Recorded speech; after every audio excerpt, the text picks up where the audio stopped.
안녕하세요. 동갑내기 남편과 살고 있는, 아니 살았던 40대 여성입니다. 누가 그러더라고요. 기쁨은 나누면 배가 되지만 슬픔은 나누면 약점이 된다고. 그래서 지인들에게도 속 시원히 터놓고 말을 못했는데 요즘 어디에라도 이 답답한 마음을 털어놓고 싶어서 죽겠더라고요. 그래서 익명의 힘을 빌려 제 이야기를 하러 왔습니다. 남편과는 아는 선배의 소개로 만났어요. 선배 말로는 사람이 무뚝뚝하긴 해도 속이 깊다고 진국이라고 하대요. 진국이고 뭐고 솔직히 소개팅은 내키지는 않았는데 그도 그럴 것이 저는 낯도 가리고 쑥스러움이 많아 자연스러운 만남을 추구하는 편이었거든요. 하지만 남편을 소개받을 당시 제 나이 28살이었고 그래서인지 주변 친구들은 결혼 준비를 하고 있거나 연애를 하기에 바빴네요. 그렇다 보니 저도 언젠가부터 조바심을 느끼고 있었고요. 그래서 일단 한번 만나나 보자 싶어서 나갔습니다. 그런데 무뚝뚝한 남자라는 선배의 말과는 달리 남편은 좀 버벅거리기는 했어도 같이 있는 내내 어떻게든 대화를 이끌어가려고 노력하대요. 낯을 많이 가리는 것 같기는 했지만 자기 딴에는 그래도 농담도 던지고 그런 모습이 저한테 잘 보이려고 노력하는 것 같아서 보기 좋았어요. 그렇게 그날 밥 먹고 차 마시고 어쩌다 보니 맥주까지 한잔했네요. 그리고 이후로도 몇 차례 더 비슷한 데이트를 했고 저희는 사귀기 시작했지요. 이후로 남편과는 3년을 사귀었는데 그 시간 동안 남편은 단 한 차례도 술이나 여자 문제로 저를 가슴 아프게 한 적이 없었습니다. 그래서 결혼 상대로 제격이라고 생각했어요. 너무 단순하다, 어이없어 보일 수도 있지만 사실 저희 언니가 형부의 외도로 굉장히 오래 힘들어했거든요. 그런 언니를 옆에서 지켜보고 있으니 돈이고 인물이고 다 필요 없다 싶었어요. 나만 사랑해주고 나만 위해주면 최고다. 그렇게 생각했달까요? 결혼 준비를 하는 과정은 그다지 까다롭지 않았어요. 주변 사람들 중 몇몇이 남편이 홀어머니의 위로 누나 둘이 있다는 걸 알고 저더러 잘 생각하란 식으로 충고를 하기도 했는데 솔직히 말해서 그땐 그런 말이 귀에 들어오지 않았네요. 그리고 실제로 어머님을 두세 번 만났었는데 어머님이 저에게 살갑게 대해주신 건 아니지만 특별히 나쁘게 하신 것도 없었거든요. 저 또한 모녀 같은 고부 사이를 원하지도 않았기에 딱히 서운한 것도 없었고요. 어머님의 대면대면하신 태도가 오히려 편했다니까요. 그래서 결혼을 하더라도 어머님이나 신우들하고 갈등을 겪을 일은 없을 거라고 생각했는데 제가 너무 단순했던 거지요. 말이 나와서 말인데 시댁 사정은 듣자 하니 빠듯했어요. 남편 말로는 아버님 돌아가신 이후로 어머님이 자식새 키운다고 건물 청소면 남의 집 살림이며 이일저일 가리지 않고 하셨대요. 고생을 많이 하셨다고요. 그래서 남편이 자기가 취직한 이후로는 어머님더러 일을 그만하시라 했답니다. 그리고 이후로 생활비로 한 달에 50만 원씩 보내드리고 있다대요. 신우들도 얼마씩 보내드린다고 하는데 정확히 액수까지는 모르겠어요. 다만 결혼 후에 신우들 집에도 갔었는데 까놓고 말해서 해놓고 사는 거 보니까 사는 게 여유 있어 보이지는 않더라고요. 아무튼 그래서 어머님은 자식 셋이 보내주는 용돈과 나라에서 받는 약간의 연금으로 생활을 이어나가고 계셨어요. 결혼할 때도 따로 도움을 받은 건 없습니다. 남편이 모아둔 돈과 제가 모아둔 돈을 합해 허례허식은 생략하고 남들 눈에 튀지 않는 선에서 결혼을 했어요. 그렇게 남편과 부부의 연을 맺고 앞으로 지금까지 해왔던 것처럼 서로 아껴주고 성실히 살면 될 줄 알았습니다. 그런데 이게 웬걸요? 제 남편 말이에요. 효자도 그런 효자가 없더라고요. 연애할 때는 도통 티를 안 내서 전혀 눈치채지 못했는데 갑자기 사람이 어머님 이야기만 나오면 눈물이 그렁그렁 맺히질 않나? 안쓰러워서 밥 먹다가 목이 메인다 하질 않나? 아니, 저도 부모님 계시지만 별꼴이더라고요. 누가 보면 정말 저희 어머님 막말로 돌아가실 날 받아놓고 사는 분인 줄 알 만큼 걸핏하면 어머님 불쌍하다고 그러는데 처음에야 물론 저도 그런 남편을 달래주고 이해해주려고 했어요. 그런데 제가 그럴수록 남편이 저에게 이상한 요구를 해오더라고요. 결혼하고 얼마 지나지 않아서 하루는 남편이 저를 붙들고 그간 어머님이 얼마나 고생을 많이 하셨는지 주절주절 늘어놓기 시작하더라고요. 한 30분 넘게 듣고 있으니까 저도 사람인데 슬슬 지겹기도 하고 저희 부모님도 고생 많이 하셨거든요. 솔직히 말해서 그 시절에 고생 안 하신 부모님들이 몇 분이나 되시겠어요? 다들 자기 자식은 당신보단 낫게 살게 하겠다고 고생 많이들 하셨지요. 그렇다고 남들한테 내 부모 고생한 거 알아달라고 할 수는 없는 거잖아요. 본인부터 잘해야지. 그런데 남편은 자기가 대학을 다닌답시고 서울에 올라온 이후로 지금까지 어머님께 너무 소홀했다며 그게 너무 후회가 된다고 앞으로 어머님한테 잘하고 싶대요. 그러면서 저더러 연락도 자주 드리고 한 달에 두세 번은 내려가서 식사도 같이 하고 그랬으면 좋겠다는 거예요. 그리고 그 말은 그냥 말뿐이 아니었습니다. 이후로 걸핏하면 왕복 2시간 거리인데 갔다 오자, 가서 먹고 오자, 모시고 어디 가자, 미치겠더라고요. 그래서 한 1년 가까이 그 집거리 하다가 못하겠다 했습니다. 20분 거리에 있는 친정도 한 달에 한 번을 못 가는데 2번이고 3번이고 매주 시댁에 가는 거 힘들어 죽겠다고요. 그랬더니 남편이 어머님이 저한테 뭘 시키는 것도 아닌데 뭐가 힘드냐입니다. 남편 말대로 저희 어머님이 저한테 밥해라 뭐해라 그런 걸 시키지는 않으세요. 그렇다고 제가 시댁에서 2발 뻗고 편하게 누워있을 수가 있나요? 잠을 잘 수가 있나요? 그러다 한 번은 어떻게 보면 마지막이기도 한데 어머님 댁에서 신혼회까지 모여서 다 같이 식사를 하게 되었어요. 신우들도 음식을 해왔고 저도 해갔고 그래서 온 가족이 모여서 잔칫날 마냥 한 끼 먹게 되었습니다. 조카들까지 다 와서 거의 10명 가까이 모였으니 설거지거리가 좀 많았겠어요? 그런데 식사를 마치고 나니까 다들 뭐 부산하게 움직이는 것 같더니 어느새 TV 앞에 옹기종기 모여있더라고요. 저만 부엌에 덩그러니 서 있고 이런 일이 처음 있던 건 아닌데 그날은 왜 그렇게 짜증이 나던지요. 그래서 남편을 불러서 설거지를 시켰어요. 그랬더니 어머님이 불이 나게 쫓아와서는 당신은 아들 키울 때 한 번도 손에 물 닿게 한 적이 없다면서 가뜩이나 바깥일 하느라 힘든 사람한테 이런 일까지 하게 하지 말라고 하시는 거예요. 제가 웃으면서 어머님 저도 바깥일 하는데 그러면 형님들더러 하라고 할까요? 하고 물었습니다. 저희 형님들은 2분 다 전업주부거든요. 그랬더니 어머님이 그냥 하지 말고 냅두랍니다. 저희 다 가고 나면 당신이 하신다고요. 그런데 솔직히 그것도 말이 안 되잖아요. 설거지거리가 산더미인데 그걸 나이 드신 어머님 혼자 하시라고 냅둔다는 게 그래서 제가 남편한테 다시 눈치를 줬어요. 그러자 남편이 못 이긴 척 고무장갑을 다시 꼈고 어머님도 못마땅하신지 저를 째려보시더라고요. 그런데 신우들이 절더러 하는 말이 남편 잘 얻어서 좋겠답니다.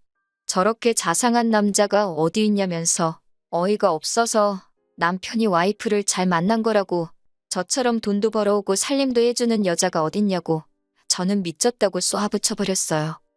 이후로 결정적인 사건이 있었던 건 아닌데 거듭되는 불편한 상황으로 어머님과의 사이가 점점 틀어져 갔습니다.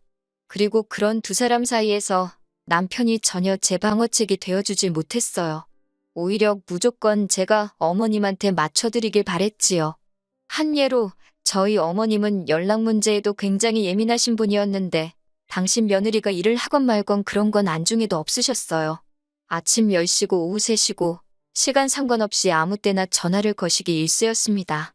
그러다 제가 못 받잖아요? 그러면 바로 남편에게 연락을 해서는 결혼할 때 돈 안 해줬다고 전화도 일부러 피하는 거 아니냐. 제가 어머님을 무시하는 것 같다는 식으로 말씀하시더라고요. 더 화가 나는 건 어머님이 그런 억지를 쓰시면 남편이란 인간이 그럴 리가 있냐거나 무슨 말을 해서든 오해를 푸시게 해야 하는데 그런 게 없었어요. 오히려 저한테 전화를 해서 정말 어머님 전화라서 일부러 안 받은 거냐고 추궁을 하더라니까요. 그리고 이런 일이 반복되다 보니 잘해봤자 한 번 실수하면 끝이구나 싶어서 잘하고 싶지도 않더라고요. 그래서 결혼한 지 한 2, 3년 차가 됐을 무렵에는 그냥 정말 며느리로서 해야 할 일만 했어요. 예쁨 받는 며느리 되고 싶다 욕심낸 적도 없지만 아예 마음에서 비웃달까요? 그러다 결정적으로 이혼으로 치닫게 된 사건이 벌어졌습니다. 시작은 반찬이었지요. 제가 결혼하고 2년차쯤 되었을 때 친정아버지께서 은퇴를 하셨는데 이후로 공기 좋은 곳에서 생활하고 싶다며 친정어머니와 함께 지방으로 내려가셨어요. 그리고 이후로는 그곳에서 생활하시면서 저에게 반찬 같은 걸 보내주십니다. 저희 친정어머니는 음식 솜씨가 좋으신데 전 그렇지 못하거든요. 그리고 남편도 저희 친정어머니 음식을 엄청 잘 먹고 좋아했고요. 그런데 언젠가 한번 어머님께서 저희 집에 오셨다가 친정어머니 음식으로 가득한 저희 집 냉장고를 보시고는 솔직히 지금도 정확한 이유는 모르겠지만 기분이 상하셨더라고요. 그리고 이후로 계속해서 어머님도 반찬을 보내기 시작하셨어요. 그런데 문제는 맛이 없었다는 거예요. 제 입에 안 맞는 게 아니라 정말 누가 먹어봐도 맛이 없다고 할 만큼요. 어머님 아들인 남편도 잘 안 먹던걸요. 그렇다 보니 결국 버려지는 게 대부분이었고 이건 아니다 싶어서 제가 남편더러 어머님한테 보내지 마시라고 얘기 좀 하라 했지요. 그런데 어머님 상처받으면 어쩌냐며 그걸 못하더라고요. 보다 못한 저라도 할까 했지만 가뜩이나 사이도 안 좋고 불편한데 나서서 좋은 소리 들을 리도 없고 그래서 결국 저도 안 했어요. 막말로 아들인 남편이 괜찮다는데 내가 알 바냐 솔직히 그렇게 생각하고 내버려뒀네요. 그러다 문제의 날이었습니다. 그날은 남편도 아침부터 뭐가 그렇게 심통이 났는지 저한테 하루 종일 내내 툴툴거리대요. 저도 받아주는데 한계를 느끼고 있었고요. 그래도 어떻게 하루가 거의 다 가고 저녁 식사를 하기 위해 밥상을 차리고 있었습니다. 국이고 뭐고 끓이기도 귀찮아서 친정어머니가 보내주신 나물 반찬에 고추장 넣고 밥을 비볐어요. 계란 후라이에서 올리고 옆에다 친정어머니가 보내주신 김치를 꺼내놨지요.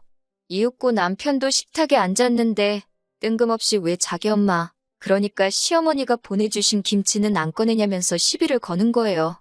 어이가 없어서 먹을 거면 꺼내 먹으라니까 왜 애시당초 꺼내놓질 않았냐면서 말꼬투리를 잡기 시작하대요.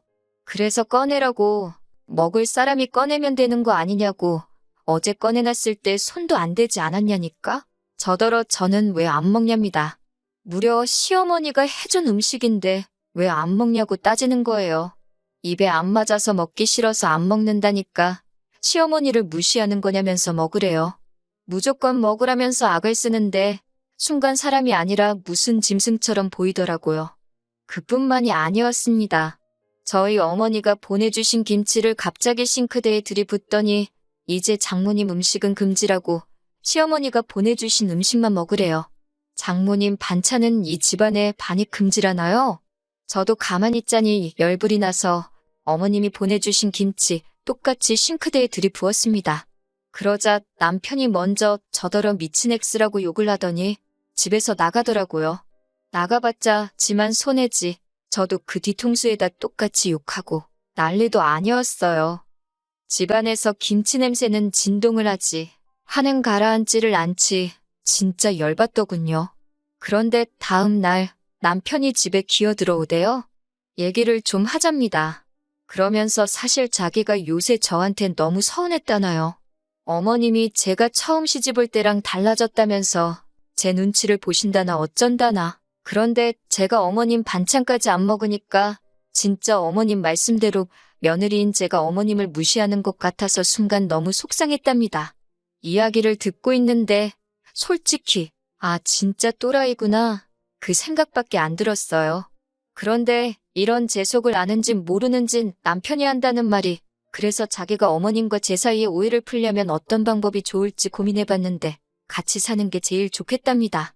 서로 살부대 끼고 살다 보면 미운 정 고운 정 다 들지 않겠냐며 진정한 한 가족이 될 수 있을 거래요. 어이가 없어서 진심이냐고 물었습니다. 남편이 전에 없이 밝은 표정으로 그럼 진심이지 아니겠냐고 그래요. 제가 너무 열받아서 살다 시어머니 반찬 안 먹는다고 합가하자는 소리 들은 여자는 나밖에 없을 거라고 소리를 빽 질렀어요. 그리고는 남편더러 당신도 맛대가리 없어서 안 먹는 걸 왜 나더러 먹으라고 난리냐고 그렇게 좋으면 너나 많이 처먹으라고 악을 썼습니다. 합가 같은 소리 좋아한다고 그렇게 니네 엄마 반찬 먹으면서 니네 엄마랑 살고 싶으면 나랑 결혼은 왜 했냐. 그냥 니네 엄마랑 부둥켜 안고 살지. 지금 생각해보면 저도 뭔 정신으로 그렇게 남편한테 말을 쏟아낸 건지 모르겠어요. 어쨌든 그땐 정말이지 화가 나다 못해 분통이 터져서 이성을 잃었던 것도 같습니다. 얼마나 저도 화가 났는지 어머님도 아니고 니네 엄마 소리가 절로 나더라고요. 그러니까 남편도 어지간히 화가 났는지 얼굴이 시뻘개져서는 가만 안 둔다고 씩씩거리고, 그래도 어쨌든 남자잖아요. 무섭긴 하더라고요. 이렇게 더 화를 냈다간 오히려 남편이 저한테 해코지를 할지도 모르겠다 싶어서 일단 적당한 선에서 소리 지르는 건 멈췄습니다. 그리고는 자포자기한 모습으로 그냥 그만하자고, 나는 죽어도 합가는 못하겠으니 차라리 헤어지자 했어요. 홀시어머니의 효자 아들, 남편감으로 아니라 소리를 그렇게 들었어도 그게 내일이 될 줄은 몰랐다고, 나는 더는 감당할 수 없다 했습니다. 그런데 남편은 도통 무슨 이런 문제로 이혼을 하자는 거냐며 이해를 못하겠다는 표정을 하고 있었지요. 하지만 결국 저는 대학 동기의 도움으로 이혼 전문 변호사를 선임했고 이후로 약 2년 동안 지리한 싸움을 이어갔어요. 사실 남편이 외도라던가 도박처럼 소위 분명한 사유가 없었기 때문에 이혼 소송을 하기가 쉽지는 않았거든요. 그리고 결국은 이혼에 성공하긴 했지요. 하지만 제가 바라는 대로 됐음에도 왠지 마음이 편하진 않대요. 상처뿐인 승리였다고 해야 할지 몇 년의 시간이 신기루처럼 사라진 기분이었다고 할까요? 그래도 이렇게 혼자가 된 지금 마음은 홀가분합니다. 애가 없어서 다행이란 생각도 들고요. 남편과의 만남을 주선했던 선배는 원래 남자는 결혼하면 효자가 되는 법이라며 저더러 웬만하면 좀 품어주지 그랬냐는데, 같은 여자인 선배가 그런 소리를 하니까 얼마나 한심하게 보이던지요. 선배나 그렇게 남편한테 납작 엎드려서 맞춰주고 말만 따라 져주면서 살라 했네요. 선배 부모님이 좋은 마누라 다 됐다고 퍽이나 좋아하시겠다고요. 이혼하고 처음 한동안은 남편을 탓하기도 하고 제 자신을 탓하기도 하면서 울며 시간을 보냈어요. 그토록 바라던 이혼이었지만 동시에 처음부터 제대로 된 선택을 하지 못했다는 자괴감이 컸으니까요. 그래도 이제는 이 글을 마지막으로 더는 방황하지 않을 수 있을 듯해요. 다 쏟아내고 나니까 제가 예상했던 것보다 훨씬 후련하거든요. 미래에 제 자신에게 부끄럽지 않게 열심히 살아보겠습니다. 그러면 또 좋은 날이 오겠지요.